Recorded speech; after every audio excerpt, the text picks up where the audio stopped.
Well, for movie reviews today, I am so pleased to welcome once again Andy Godfrey. Hello, Andy. Hey Nathan, it's good to be with you on Valentine's Day of Yeah, all days, Valentine's and Day. feeling the love coming to you from Pure 247. Yes, Friday the 14th, Valentine's Day. How's your Valentine's? Well, it's still early in the morning, so we'll see if the postman brings anything.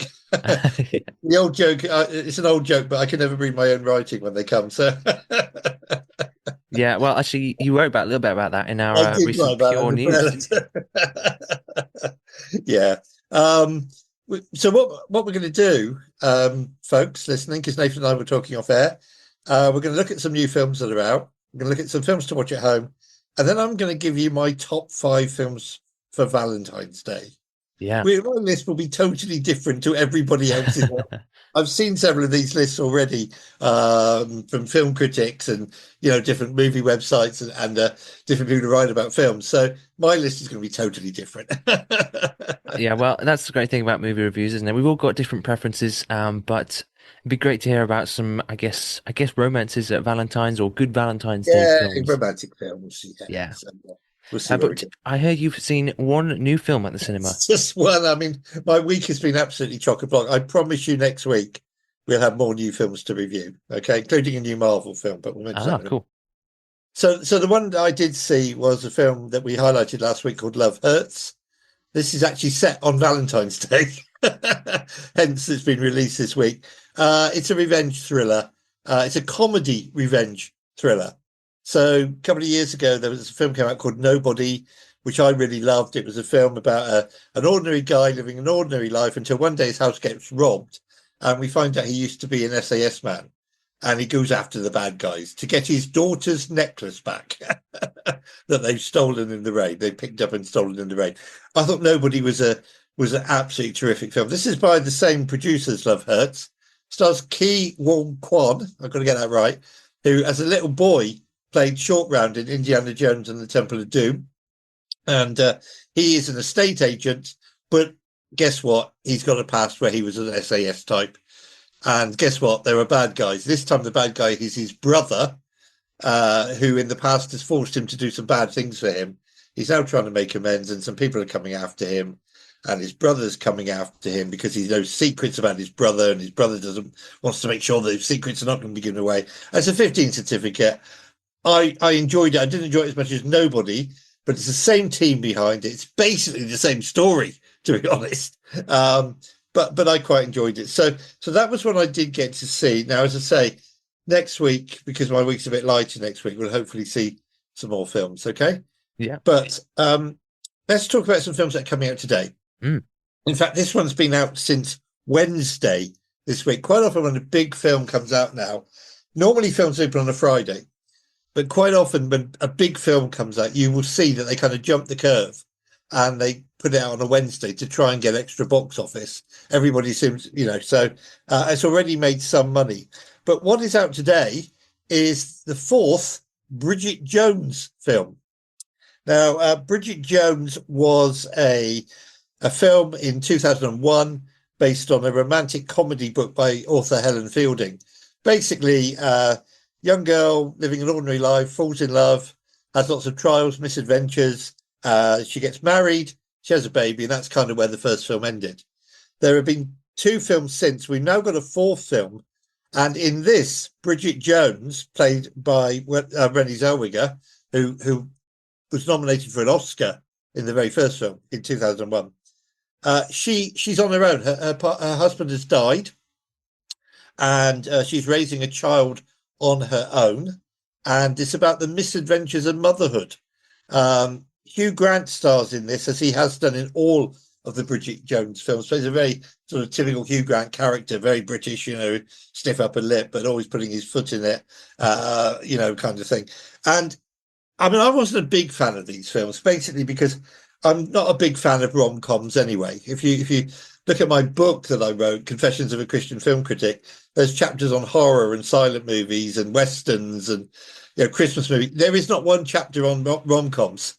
And that's because I really couldn't be bothered, if I'm honest, to write a chapter about rom-coms. But they're entertaining enough, and they've released it in the week of Valentine's Day deliberately. They've held it back for this week because it is a bit of a romantic rom-com. So, that might be a good film to go and see for Valentine's Day. Is Bridget Jones Mad About the Boy, and that refers to her son, not any romantic interest. So it's about a film about this single mother. I mean, I've seen the trailer, I've read up on it. It looks okay. But we'll see. As I say, I'm not really a big fan of those sort of films. Also out today, we've got a new Marvel film. And a Marvel film that comes in at under 2 hours, because it's 1 hour, 59 minutes, which is quite something for a Marvel film. So Captain America is out today. And Captain America is featured in quite a few previous Marvel films. He's tall and he's Superman-like, and he's got a shield that is impenetrable, and he's there to defend America against the evils of the world. And in this film, Harrison Ford plays the president, of America. I have to say, he'd probably make a better president than the one they've got. But sorry, I won't get into politics. So he plays, and he needs Captain America's help because there's an evil guy on the loose trying to spread a disease across America. So it's fairly topical. And it's a superhero movie from Marvel, and that's hitting cinemas. So a couple of years ago, was it last year? We had the Oppenheimer Barbie Day, where people were going to see Oppen Barbie or Barbie Oppen on the same day. I did it, I must confess. I saw Barbie and then I saw Oppenheimer. Or no, the other way around. So people are talking about doing a Jones America Day. Go and see Bridget Jones and then go and see Captain America. Now, these are the only new films that are out this weekend. And the reason for that is that they are both so big. I mean, everybody else who's got films to bring out has decided we can't compete with Bridget Jones and we can't compete with Captain America. So if you're looking at your cinema listings, there are some really good films still in cinema. I mean, September 5, which I saw last week, this behind-the-scenes look at what happened in 1972 when terrorists killed 11 Israeli athletes in the Olympic Village. I mean, that's still in cinemas and it's garnering so much praise. I've seen one negative review and I've read loads of reviews of it. And I thought it was absolutely terrific. I thought it was a film well worth seeing.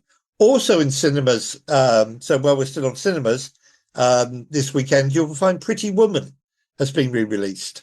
Now, again, some people have a problem with the basic plot. It's about Julia Roberts plays a prostitute, Richard Gere hires her, but they end up falling in love and having a lovely romantic relationship. And again, I'm not a fan of it, but some people call it a classic, but it's back in the big screen.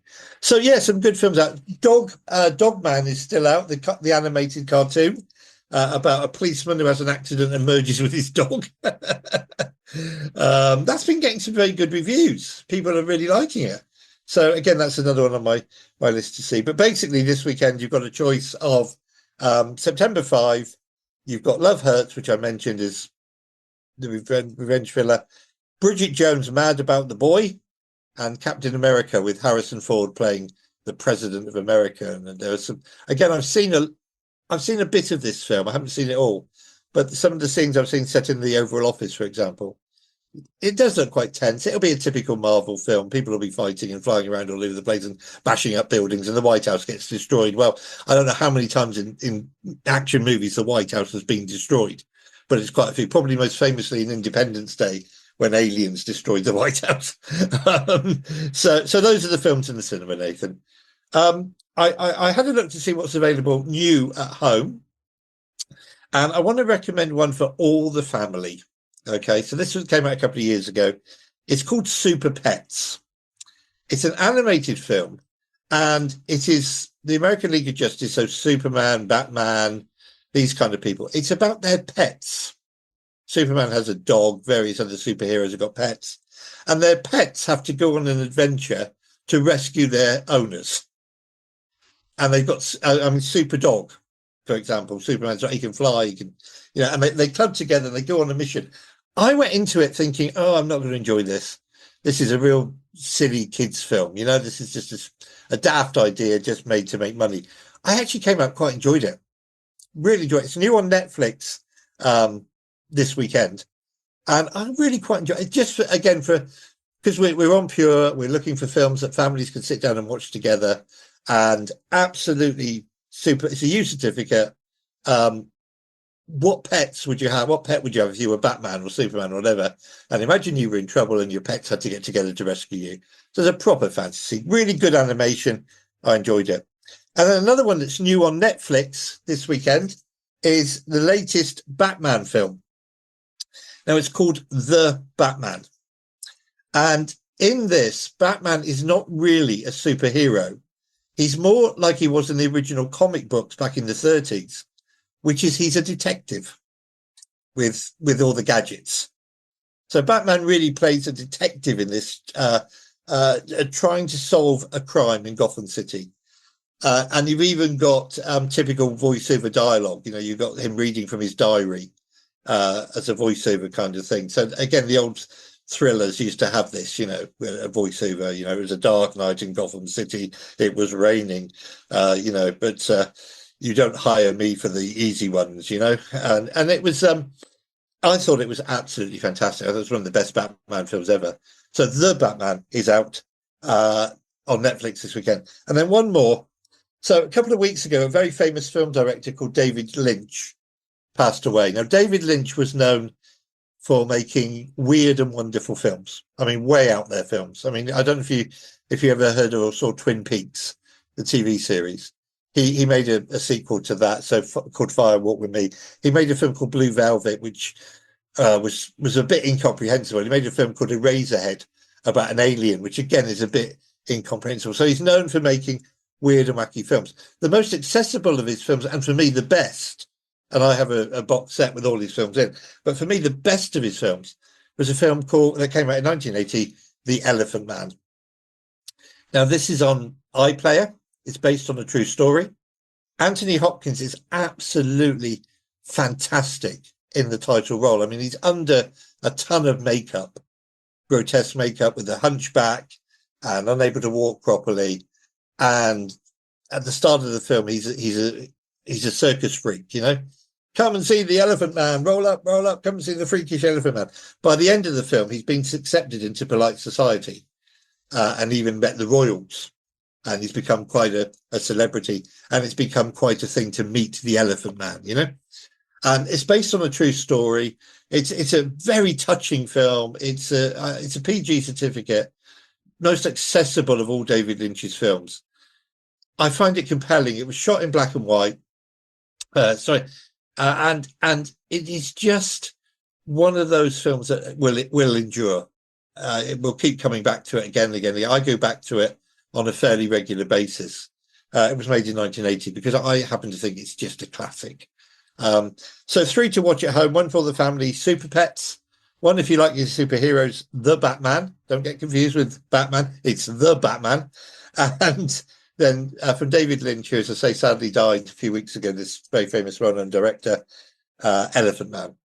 So watch that. That's good. Yeah, lots of good films in. So that's a few at home. Definitely a couple to watch as a family, and a couple I guess will be competing in the cinemas.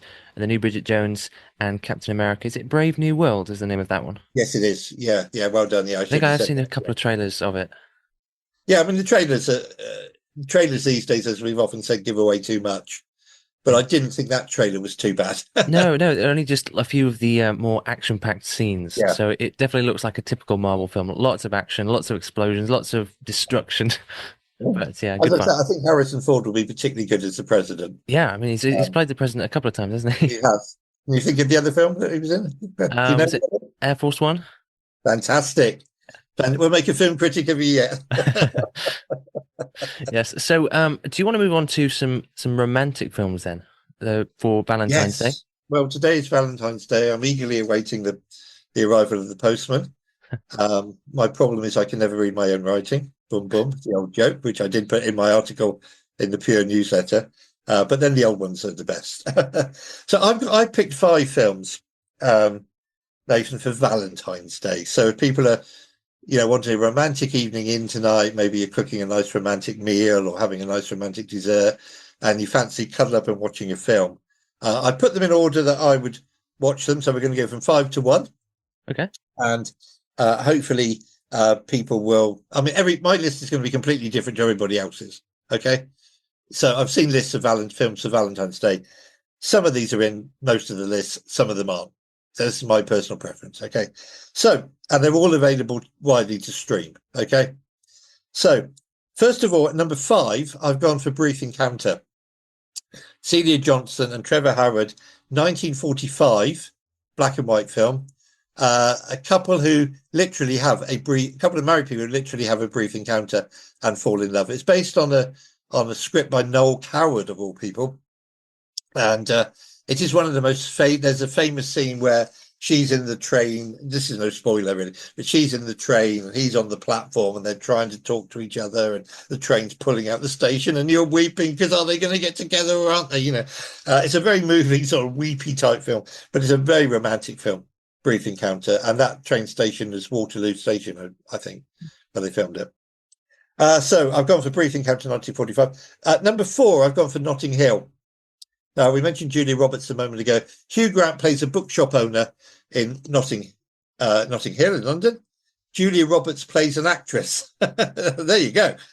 She should be quite good at playing an actress, shouldn't she? She plays an actress, a world famous actress, who comes in and the two of them fall in love. And nobody can believe that Hugh Grant is going out with this world famous celebrity, especially when he takes her home to his family. It's quite a good scene where he takes her home. That's an actress. What's he doing with her? Written by Richard Curtis, who did 4 Weddings and a Funeral, which could have counted as a Valentine's Day film, I guess. And it is just funny. It is entertaining. Hugh Grant plays the sort of typical awkward British person put in an awkward position, gets embarrassed by everything. But I really like Notting Hill. I think that's a good one. And then I've gone back in time for the next 2, really. So for number 3, I've gone for Casablanca. Ingrid Bergman and Humphrey Bogart in Casablanca, which is, we know, in Africa in World War II. They'd had a relationship. It hadn't worked out. She'd gone off in Paris. They'd met in Paris. They'd had a relationship. She'd gone off. He ends up running a bar in Casablanca. And you get this very famous line when she walks into the bar. Of all the bars in all the world, she had to walk into mine. So that's where that line comes from. Also, famously, you get the line, "Play it again, Sam," comes from Casablanca as well. It's got a bit of a heart-tugging ending because for the sake of the war effort, they have to part again. And he looks at her and he says, "But we'll always have Paris." And I must admit, when I was in Paris recently, I was thinking of this film. We'll always have Paris. So Casablanca is again, it won't feature on a lot of people's lists, but it's a great love story. It's a great heart-tugging love story with a surprising ending that you don't really expect. So I've gone for Casablanca. And then at number 2, I've gone for, and it might seem a bit obvious, this one actually, but I've gone for Love Story. Love Story, from which the famous music comes. Where do I begin to tell the story of I'm not going to sing it, Sweeter Love. Love Story is a film about a couple who fall in love but face unsurmountable obstacles, including the fact that she becomes very, very unwell.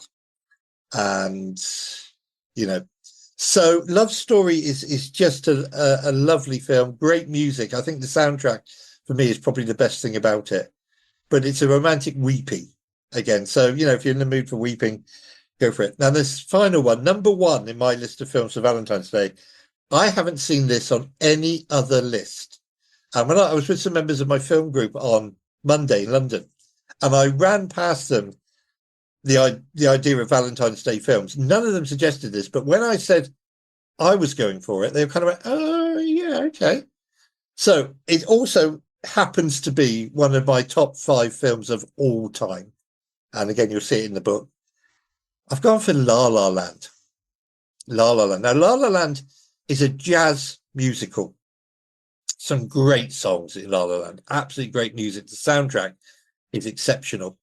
And I actually have a cardboard cutout on my stairs of the famous pose of Ryan Gosling and Emma Stone dancing on the Hollywood Hills.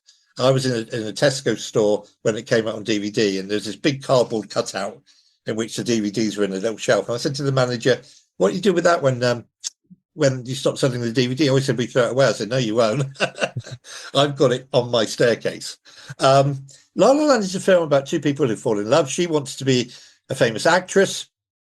He wants to own his own jazz nightclub. As I said, some great songs. Another Day of Sun. My favourite is A Lovely Night, which was filmed actually on the Hollywood Hills in natural light over the course of 2 nights. It's a fantastic sequence. Check it out. All of the songs would be suitable for Pure 247 if you're looking for films for movies. I mean, I absolutely love La La Land. So she wants to be a famous actress. He wants to own his own jazz nightclub, but they fall in love. Now, for those who haven't seen it, I don't want to spoil the ending. I saw it 6 times at the cinema when it came out. And then I travelled to Birmingham to see it in the Birmingham Symphony Hall, where there was a live orchestra providing the score as the film played. So that's how much I love this movie. My family hate it. My best friend down here says, she hates it. You never hear any songs from La La Land on the radio. I said, yes, you will. You'll hear them on Pure next week. So, it has a most surprising ending. The ending, again, is not what you expect, but the message of the film is that even in La La Land, even in Hollywood, some of your dreams might come true, but you can't have everything. Some dreams come true, but not every dream. And it's up to you to choose where your priorities in life lay. And these two end up making decisions. The tagline of the film was, here's to fools that dream. And that's actually a line from one of the songs. Here's to fools that dream. La La Land won 6 Oscars. It should have won Best Picture, but it didn't. There was a famous mistake made on Oscar night. I don't know if you remember, whoever was presenting the award, Faye Dunaway was one of them. That's right. She got up and she said, she opened the envelope. She said, the winner of the Best Picture award is La La Land. And all the La La Land went up on stage to collect the Oscar. Turned out she'd been given the wrong envelope. The actual winner was a film called Moonlight, which is a dour, moody. Oh, I know people who love it. I didn't love it. It's a dour, moody film about a black lad in America growing up with all the various problems he's got. But that was actually the winner, although La La Land was announced as the winner. In fact, the director of La La Land stepped forward and he said, look, I'm holding the Oscar, but they've been given the wrong envelope. And he got the people from Moonlight to come up on the stage. It's one of the most famous moments in Oscar history. The wrong envelope, the wrong result was announced. But it did get Best Director. Emma Stone got Best Actress. It got Best Musical Score, and it got Best Song. And it got Best Picture at the BAFTAs, the British equivalent of the Oscars.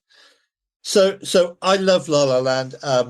It is a film that makes you think. It's a film about two people falling in love, but having to question ultimately where their priorities lay. Which dream, if you've got 2 dreams, one is to be together, one is to be successful in your chosen walk of life. You can only have one. Which one do you go for? That's the question the film asks. And it opens with a great number called Another Day of Sun, which features the guy who plays Matthew in The Chosen, actually, in that opening sequence. So there you go. Those are my 5 films for Valentine's Day. Brief Encounter, 1945.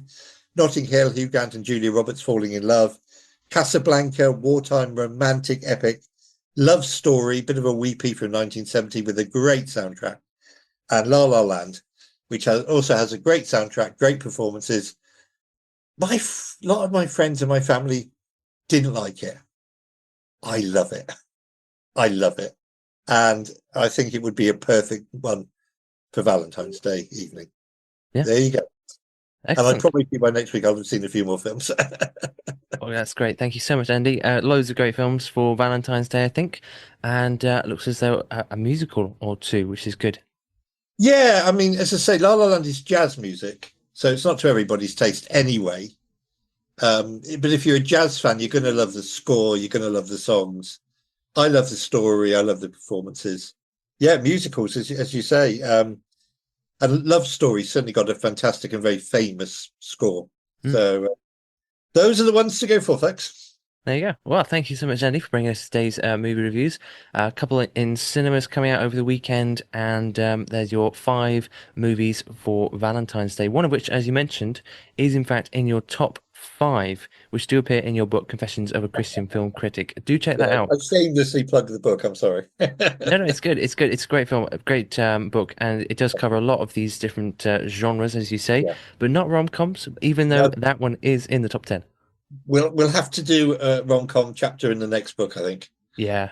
So the next book, if anybody's interested, I've started it. It's going to be an A to Z of faith on film, Okay. and probably R will stand for rom-coms. Fair enough. Well, Okay, thank you that's so right. much, Andy. A pleasure to speak to you as always. Have a fantastic day. Thank you, Nathan, and you. Everybody have a great Valentine's Day. God bless. Did you know Pure 24/7 Radio has a shop? Well, we do.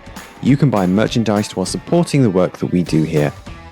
Simply head over to www.pure247radio.org/shop. That's www.pure247radio.org/shop.